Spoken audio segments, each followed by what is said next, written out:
Whoa. We've got the Backstreet Boys with us this afternoon. It's Howie's birthday. We've got him a cake and some birthday balloons as well. Oh, I'm hang on. away. They're stuck to your ears, Otis. I'll weight you down there. Okay, I got him. I don't think you're going to be able to have those. I'm sorry. They're stuck to his ears there. Now, you lot going to sing a cappella for us, aren't you? Which means...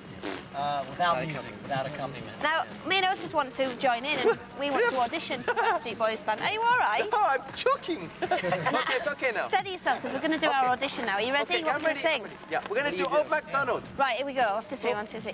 Oh, MacDonald had a farm. And the moon there, and the moon. Are we there? Are we in? It's nice. That's good. All right, then. Show me how it's done properly.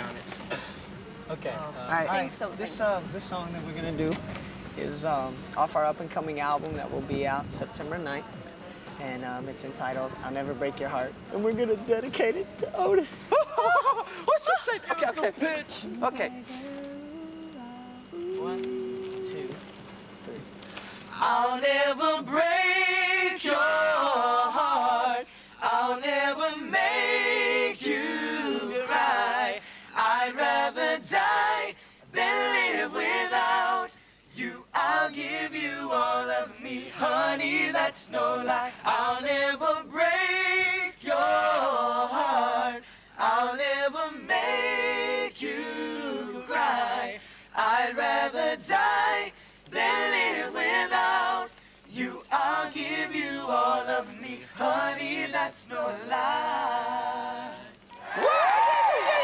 Thank you very much, Backstreet Boys. They're real singers. So when can we all see that? In November you're on tour? Yes. Brilliant. Make sure you see them then. And you're on Fully Booked, is that right? This Sunday. Thank you very much for coming in. Children's BBC are moving as well, back to BBC One. What? Hello? Is that the Aardvark? Ah, yes. It's the boss of Children's BBC. Children's BBC is moving back to BBC One. Don't worry, we'll be there with loads of new series. Look into my eyes. Surprise! How about the flagship, Blue Peter? Still in its sticky back plastic. I was wrong to think you were dossing about. Who, me? Cartoons ready? Rolling! Ace Ventura, Pet Detective. Check out the roller pro play. Oh, by the way, have you got ants in your pants, lad? Hey?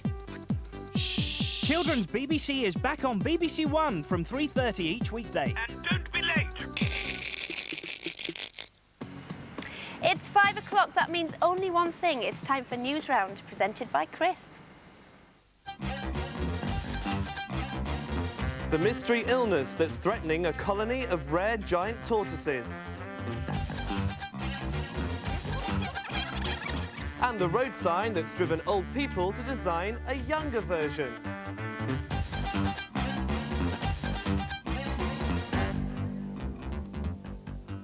Hello, and first, the giant tortoises under threat. An area of the remote Galapagos Islands has been sealed off after the mysterious death of 8 giant tortoises. Several more are said to be sick. Galapagos is famous for its unusual wildlife. Many of the animals there can't be found anywhere else in the world. The islands lie more than 600 miles off the coast of Ecuador in South America. These particular tortoises are on the island of Santa Cruz. Newsround's Joanna Robinson reports. The huge animals are one of the most famous creatures of Galapagos, but their numbers have been falling. There are only around 15,000 left, and they're now an endangered species. Conservation groups are very concerned about this mystery illness. All the dead tortoises were found in one area of a nature reserve. Several more in the same area are sick with the same symptoms. The illness could be connected with their food, but experts from America and Ecuador are carrying out tests to see if it's more serious. The area has been cordoned off in case the deaths are found to have been caused by a parasite or virus which could spread. The islands are full of unusual creatures. Many of the reptiles are descendants of the dinosaurs. Almost all are found nowhere else but Galapagos. The same is true of half the island's plant life. The United Nations has called the area a natural asset of the world. The government has unveiled plans for a national identity card scheme. Children will be able to apply for their identity cards, which will carry information like the holder's date of birth and their photograph. The Home Secretary, Michael Howard, today announced plans for the new cards, which will be issued to anybody who wants them. But they won't be compulsory and nobody will be forced to carry a card. There will be two versions, one a straight identity card, the other doubling as both an ID card and a driving licence. It's been a day of joy and disappointment for thousands of pupils in England, Wales and Northern Ireland who received their GCSE results. Overall, the pass rate has remained much the same as last year, but there's been a rise in the number of pupils achieving top grades. It's a continuing trend of better results year by year. The results out today for more than 500,000 pupils show an increase in those getting top grades for the 8th year in a row. Schools and pupils have claimed their success is down to sheer hard work. 54% achieved A to C grades, that's 54 out of every 100 pupils.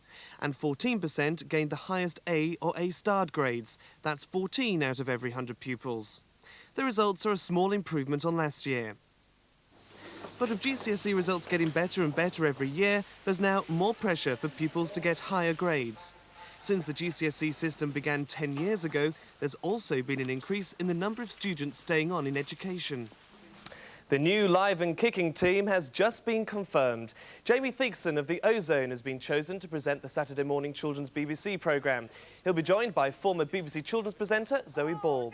The new series starts next month.